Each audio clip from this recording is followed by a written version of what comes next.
Hello दोस्तों, आखिर फाइनलेशन कब होगा इसको लेकर के लगातार आपके सवाल रहे हैं। फर्स्ट ईयर के भी और सेकेंड ईयर के भी सभी को अपना फाइनलेशन जल्द से जल्द करना है क्योंकि फोर्थ ग्रेड एग्ज़ाम सर पे आ गई है।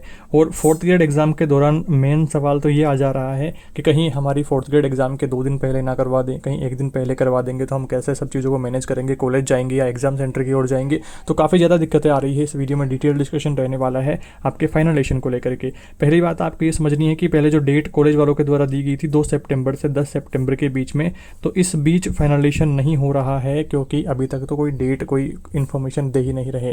अब कुछ कॉलेज वाले कहना शुरू कर रहे हैं, बार बार पूछने पर कह रहे हैं कि अब आपका 15 से 20 सितंबर के बीच में होगा, बट ये मुझे नहीं लग रहा है कि अब इस बीच में करेंगे और करवाना भी नहीं चाहिए क्योंकि फोर्थ ग्रेड एग्ज़ाम सर पे आ गई है। अब आपका जो फाइनलेशन है ये होना चाहिए दोस्तों 22-23 सितंबर के बाद में, सितंबर के लास्ट में ये होगा, तभी एक सही मायने में ठीक काम रहेगा। अदरवाइज़ फिर इसको 15 से पहले अगर कर लेते हैं तो ठीक है, बट 15 से पहले तो पॉसिबल होता नहीं दिख रहा है क्योंकि अभी तक डेट ही नहीं दी है। आपको ये समझना है कि ये करना सभी को अनिवार्य रहता है, इसमें प्रेजेंट रहना सभी स्टूडेंट का ज़रूरी है।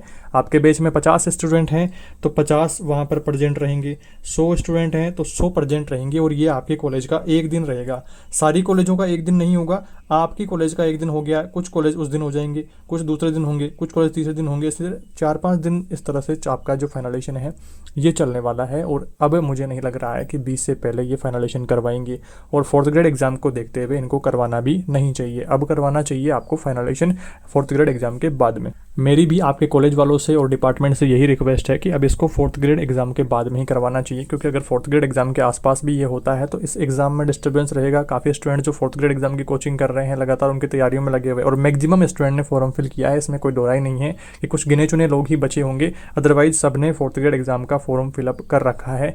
तो ऐसे में ज़रूरी है कि एग्ज़ाम वैकेंसी पर फिलहाल कॉन्सेंट्रेट किया जाए और जहाँ कहीं आपका सेंटर आएगा तो उधर जाने में दिक्कतें वहाँ पर रहेंगी। अगर मान लीजिए कि आपके एग्ज़ाम से 2 दिन पहले आपको फाइनलेशन के लिए बुला रहे हैं तो एक दिन पूरा उसमें चला जाने वाला है, तो काफ़ी ज़्यादा दिक्कतें। और अभी से आप लोग उसकी तैयारियों में लगे हुए हैं, जैसे फर्स्ट ईयर वाले हैं तो वाइवा वगैरह को लेकर के अलग अलग तैयारियाँ चल रही है, सेकेंड ईयर वाले हैं तो मॉडल चार्ट वो बना रहे हैं, अपनी जो वार्षिक पाठ्य योजना डायरियाँ हैं वो सब चीज़ें तैयार कर रहे हैं। तो ऐसे में दिक्कतें काफ़ी ज़्यादा हो जा रही हैं।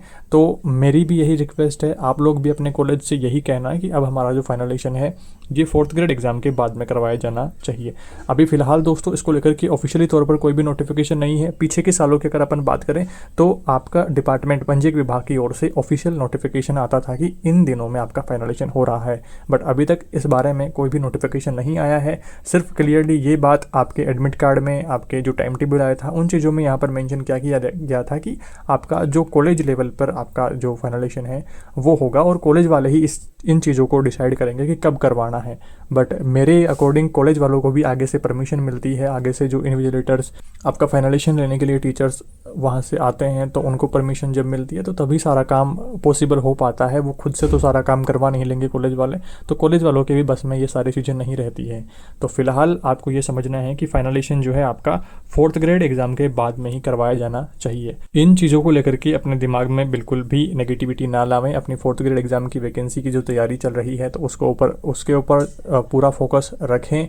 पीछे की जो भी सारे काम थे अपने फाइनलेशन को लेकर के हमने अलग अलग वीडियोज़ में डिस्कशन करा हुआ है। फर्स्ट ईयर के भी वाइवा को लेकर के हमने बात करी हुई है, आपके फर्स्ट ईयर में क्या क्या होता है वो सारी चीज़ें डिस्कशन करी हुई है।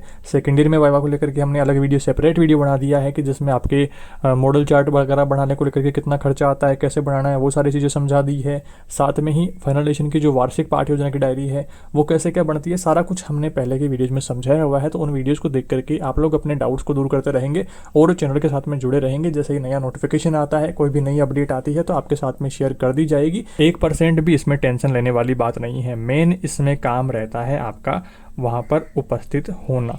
प्रेजेंट आप रहेंगे तो सारा काम आपका ठीक प्रकार से हो जाने वाला है, कोई इशू नहीं रहेगी। अगर आप इसमें एब्सेंट इसमें रहते हैं तो ऐसे में आपका ये पूरक चला जाएगा, बैक चला जाएगा, जिसको आपको सेकेंड ईयर के साथ में करना पड़ेगा फर्स्ट ईयर वालों को तो। और सेकेंड ईयर वालों को दोस्तों आपको समझना होगा कि कोई भी रिस्क नहीं लेनी है, सारे काम टाइम टू टाइम अपने कंप्लीट करने हैं क्योंकि अध्यापक भर्ती सर पे है। ऐसे में अगर आपका ये चीज़ें बैक रहती है तो फिर वो नेक्स्ट ईयर क्लियर होंगी। अभी काफ़ी स्टूडेंट ऐसे हैं जिनके सेकेंड ईयर में बैक पेपर, अभी पूरक परीक्षा हुई थी कुछ महीने पहले, 2-3 महीने पहले, तो उसमें भी पास नहीं हुआ है और अब उनका अभी एग्जाम फॉर्म फिल कर रहे हैं तो उसमें उनका भरा नहीं जा रहा है। अब वो कह रहे हैं कि हमारा तो नेक्स्ट ईयर बैक पेपर वालों की जब एग्जाम होगी तब भरा जाएगा।